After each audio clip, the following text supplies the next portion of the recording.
Hey everyone, welcome back to OCD Recovery's YouTube channel, where today I'm going to talk about the compulsions that we do here when we're in bed laying all day. Obviously we have Milo here, likes to make an appearance in all my videos when he's not eating all the peanut butter in my house. So before I go any further, please subscribe, hit that like button down below. Let me know what you think about this video. The bedroom is a massive place for compulsions, for OCD and anxiety sufferers.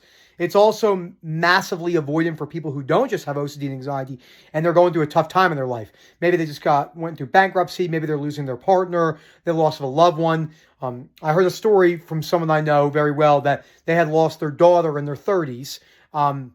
That the woman was about 60, and she stayed basically in her bedroom for 5 years, which only fueled her depression immensely. So before I go any further, just remember, this is not just applied to OCD and anxiety recovery. It applies to basically anything where you're in bed all day avoiding things. And then Phil at OCDrecovery.com, we can help you. I can show you how to break down your fears and talk to you all about why this area is very problematic for people. So when I was suffering with OCD, just getting up before noon was very tough to me. Very, very hard for me. So this place right here is where I wanted to spend all of my time. I'd have a laptop on my chest. I also used adult websites in my bed a lot. So I was very compulsive with that. I haven't used adult websites in 3 years. So that was a big compulsion for me. And it is for many people as well. Scrolling, playing Candy Crush, video games on your phone. Some of these things are not inherently bad, but the amount that you're doing it is the problem, you know? If your entire goal in your whole life is to get out of this place and then get back here as quickly as possible, that's more than likely a very, very big problem.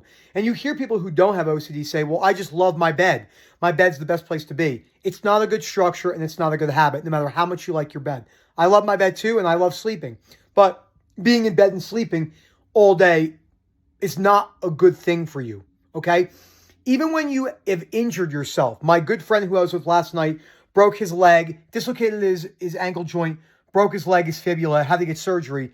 Even he still doesn't lay down in his bed all day, and he's only a week out of surgery.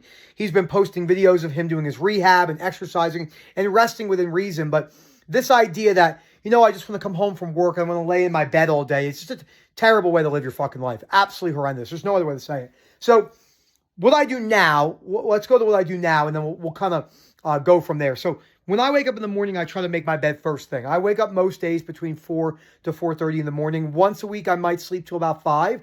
I just get up really early. I have no fears of not sleeping well. I don't use any blue light blocking glasses. I don't have any sleep rituals. I do use a box fan, but if I didn't use a box fan, it doesn't bother me. How do I know? Because when we go to travel back to Florida, to our parents' house for the holidays, Erica doesn't like the fan, so I sleep for about 2 weeks with no fan on, because we went for 13 days this year, and I had no problem. I'm not worried about what time I'm getting into bed for the most part. A lot of times, last night was a good example. Last night, I had to get up at 4 o'clock today in the morning, because I had this really early one-to-one. So I woke up at 4:15 actually, and I didn't get into my bed until 9:45. I'm not saying I recommend that as a life structure all the time, only get 6 hours of sleep. I operate pretty well off 6 hours of sleep, or 6.5.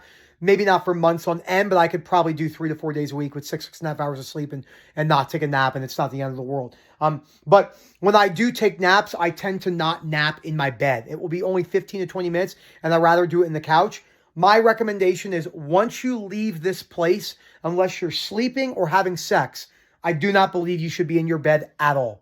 Zero. I don't think that anyone needs to relax in their bed. I don't think, and that's not true. Some people live in studios, right? I understand that, where they have like their bed, everything is in one open area.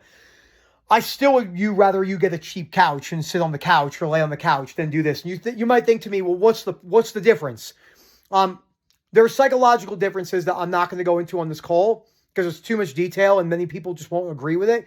But I do think if you were to look at the structure of most people, laying in this bed any other time outside of you sleeping is not conducive with good life structure. For most people. Of course, I'm not saying 100%, but I think it's a really important thing to think about. Another thing I do, too, is I don't really spend a lot of time in my room. This is easy for me because I only have my bookshelf and in here. So my office, which is over here, this is where I spend the most of my time. Of course, Daisy's in here as well. But I just don't like spending a lot of time in my bedroom. And obviously, things are pretty organized. You know, I keep everything organized over here. I mean, Is having a clean room or an organized room the most important thing for OCD and anxiety recovery? No, but if your kitchen's unorganized, if your bedroom's unorganized, if your life is in shambles, and not in like a contamination or OCD way or in a perfectionistic way, the chances of you reaching recovery is more than likely quite low because a lot of behaviors in your life are not looking well. So I would say here, the average time for sleep for me was, I think I would get into bed around 10, and there was times where I'd stay in bed till 3 p.m., which is insane when you think about it. It was so unhealthy and so bad for me, but I was so afraid of not being in bed that I didn't know any other way to live. So I always recommend that you try to keep, I don't think anyone needs to be in the bed more than 7.5 or 8 hours on long days. I mean, I have friends of mine who I've pushed. Someone I traveled with, they were like, I need 9 hours of sleep. And I said, no, you don't. It's complete nonsense. You don't need, usually I would never speak up. And it's because they're not coming in for OCD coaching. I need 9 hours of sleep. No, you don't. That's completely, it's just not good. So I think most people can get away with 7 to 7.5 hours of sleep for most people. Of course, there's no right or wrong here. And when you get up, I do recommend you make your bed, and I do recommend that you start your day. So when you start your day and you finally do make your bed, you know, one of the things I recommend, even though this is not what this video is about, but we can kind of roll into this, is taking care of your hygiene. Okay, so keeping a bathroom that's organized, brushing your teeth, flossing, and stuff like that. These little things like this add up. But if you are coming home from work and the first thing you're doing is going into your bed, I mean, you're just shooting yourself in the foot.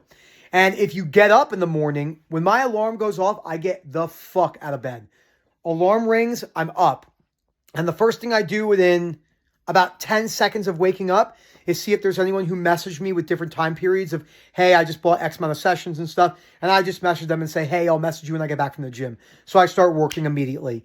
So there's a lot of myths around the bedroom, but most people do not want to be spending a lot of time on this because it will hold them back from OCD and anxiety recovery. Thank you again. Say bye to Milo over here. Let me know what you think. And as always, enjoy the rest of your day.